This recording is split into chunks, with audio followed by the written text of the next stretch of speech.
Hi friends, ప్రపంచంలోకి తొంగి చూస్తే మన దేశంలో జనాభా ఎక్కువ ఉన్న సంగతి మనకి బాగా తెలుస్తుంది. అలాగే కొత్త కొత్త విషయాలను కనిపెట్టడంలోనూ వాటిని ఉపయోగించుకోవడంలోనూ మన దేశం అగ్రదేశాలకు ఏమాత్రం తీసిపోదు. ఇప్పటికే మన దేశం చాలా దేశాలతో గట్టి సంబంధ బాంధవ్యాలను కలిగి ఉంది. ఇదంతా విదేశీ వ్యవహారాలను సమర్థవంతంగా నిర్వర్తించడం వల్ల సాధ్యమైంది.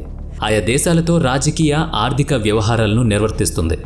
ఈ దేశాల్లో కొన్నిటితో మాత్రం చాలా పటిష్టమైన లోతైన సంబంధాల్ని కలిగి ఉంది. అవే లేకపోయుంటే ఈరోజు భారతదేశ పరిస్థితి మరో విధంగా ఉండేది. అది భారత్ పాకిస్తాన్ యుద్ధమైనా, భారత్ చైనా యుద్ధమైనా, లేదా ఐక్యరాజ్య సమితిలో కాశ్మీర్ విషయంలో తన వాదనను గట్టిగా వినిపించడంలోనైనా సరే కొన్ని దేశాలు భారతదేశానికి బలమైన మద్దతునిచ్చాయి.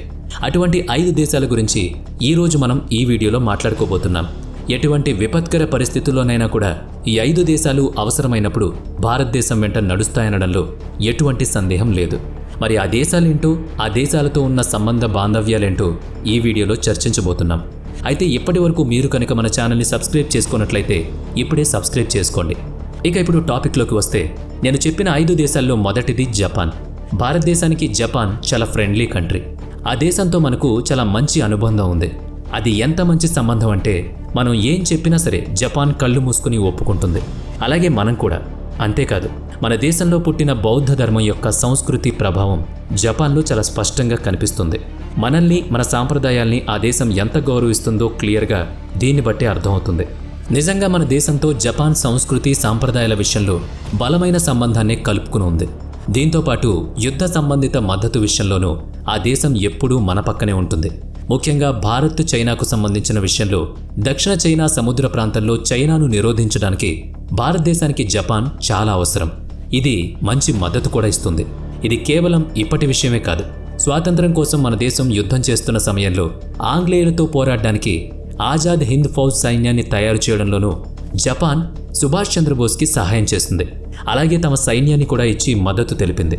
ఇదే కాకుండా భారతదేశానికి చాలా విషయాల్లో జపాన్ మద్దతు ఇప్పటికీ ఇస్తూనే ఉంది. ఇదిలా ఉంటే మన దేశం కూడా తనదైన శైలిలో జపాన్కి మద్దతు ఇస్తూనే ఉంది. ఉదాహరణకు 2011లో జపాన్లో సునామీ వచ్చినప్పుడు భారతదేశంలో ఒక ఎన్డీఆర్ఎఫ్ టీం తన మొట్టమొదటి విదేశీ ఆపరేషన్లో భాగంగా జపాన్కి వెళ్ళి అక్కడ ఆచూకీ దొరకకుండా పోయిన వారి కోసం వెతకడం మొదలుపెట్టింది. అందుకే జపాన్ కూడా భారత్కు సంబంధించిన అన్ని విషయాల్లో ఏ సమయంలోనైనా తోడుగా నిలబడుతుంది. ఎటువంటి క్లిష్ట పరిస్థితుల్లోనైనా కూడా జపాన్ తనకు చేతనైన సాయం అందించడంలో భారత్కి ఎనీ టైం రెడీగా ఉంటుంది. రెండో దేశం రష్యా. మంచి సంబంధాల విషయంలో మన దేశానికి జపాన్ తర్వాత రష్యా బాగా దగ్గరగా ఉంటుందని చెప్పొచ్చు. మన దేశం ఎప్పుడు ఏ కష్టంలో ఉన్నా రష్యా అండగా ఉంటుంది.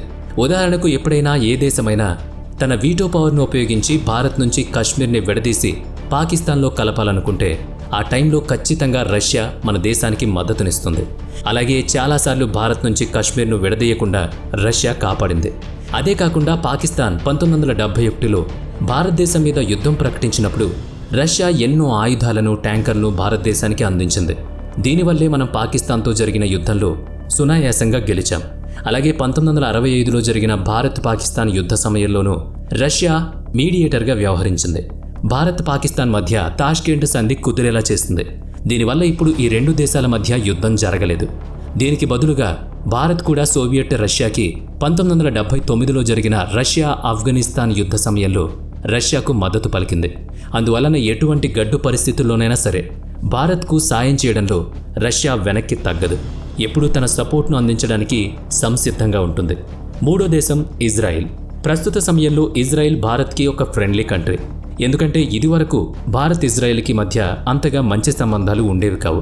కానీ 2 దేశాలకి ఇంచుమించు ఒకే సమయంలో స్వాతంత్రం వచ్చింది. కానీ మొదట్లో ఇజ్రాయిల్కి స్వాతంత్ర దేశ గుర్తింపు ఇవ్వడంలో ఐక్యరాజ్య సమితిలో ఇజ్రాయిల్కి వ్యతిరేకంగా భారత్ ఓటు వేసింది. అందువల్ల ఇజ్రాయిల్, భారత్ మధ్య సంబంధాలు దెబ్బతిన్నాయి. అయితే 1950లో ఇజ్రాయిల్ని ప్రత్యేక దేశంగా గుర్తించాలని భారత్ మద్దతు తెలిపినప్పటి నుంచి మళ్లీ 2 దేశాల మధ్య సంబంధాలు మెరుగయ్యాయి. వర్క్ చైనా యుద్ధ సమయంలో పరిస్థితులు భారత్కు వ్యతిరేకంగా ఉన్నప్పుడు పండిత్ నెహ్రూ సాయం కోసం కొన్ని దేశాలకు ఉత్తరం రాశారు. అందులో ఇజ్రాయిల్ ఒక దేశం. ఆ సమయంలో ఇజ్రాయిల్ తన సైన్యాన్ని రహస్యంగా పంపించి తన మద్దతు తెలిపింది. ఈ విషయం మిగిలిన ప్రపంచ దేశాల మధ్య రహస్యంగా ఉంచింది. అప్పటి నుంచి ఇప్పటి వరకు ఈ 2 దేశాల మధ్య సంబంధ బాంధవ్యాలు చాలా బాగున్నాయి. 4వ దేశం భూటాన్. భారత్, భూటాన్ల మధ్య భౌగోళిక, సంస్కృతుల మధ్య కూడా సంబంధం ఉంది. పురాతన కాలం నుంచి రెండు దేశాల మధ్య ఉన్న సంబంధం అలాగే కొనసాగుతూ ఉంది. మన దేశం ఎప్పుడు ఏ పరిస్థితుల్లో ఉన్నా భూటాన్ మనకు మద్దతుగా నిలుస్తోంది. గతంలో ఎన్నోసార్లు అవసరమైనప్పుడు సపోర్ట్గా ఉంది కూడా. అంతేకాకుండా భారత్ కూడా భూటాన్ను ఎప్పుడూ వేరుగా చూడలేదు. ఈ రెండు దేశాలు ఒకటే అన్నట్టుగా ఆ దేశంతో వ్యవహరిస్తాయి, సపోర్ట్గా నిలుస్తాయి. ఎందుకంటే మన మొదటి ప్రధాని పండిత్ జవహర్లాల్ నెహ్రూ భూటాన్ టెంపోలో తన ప్రసంగాన్ని ఇచ్చారు. ఈ ప్రసంగంలో ఆయన మాట్లాడుతూ భూటాన్ మీద ఎవరైనా దండెత్తితే అది భారత్ మీద దండయాత్ర చేసినట్లేనని చెప్పారు. ఆ దేశాన్ని ఎవరైనా కమెంట్ చేస్తే భారతదేశం దానికి ధీటుగా సమాధానం ఇస్తుందని ఆ ప్రసంగంలో మాట్లాడడం జరిగింది. అంతేకాకుండా భారత్ ప్రధానులు ఎవరైనా సరే వారి పాలనా కాలంలో కనీసం ఒక్కసారైనా భూటాన్కి వెళతారు. భారతదేశ ప్రధాని నరేంద్ర మోదీ 2014లో తన మొట్టమొదటి విదేశీ ప్రయాణం భూటాన్తో మొదలుపెట్టారు. అలాగే 2019లో కూడా రెండవసారి ప్రధాని అయినప్పుడు మరలా భూటాన్ నుంచే మొదలుపెట్టారు.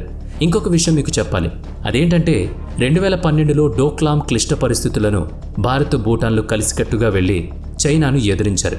దీంతో భారత్ భూటాన్ వేరు కాదని నిరూపించారు. అందువల్ల చైనా వెనక్కి తగ్గాల్సి వచ్చింది. దీన్ని బట్టి మనకు భూటాన్ మధ్య ఉన్న సంబంధం ఏంటో అర్థమవుతుంది కదా.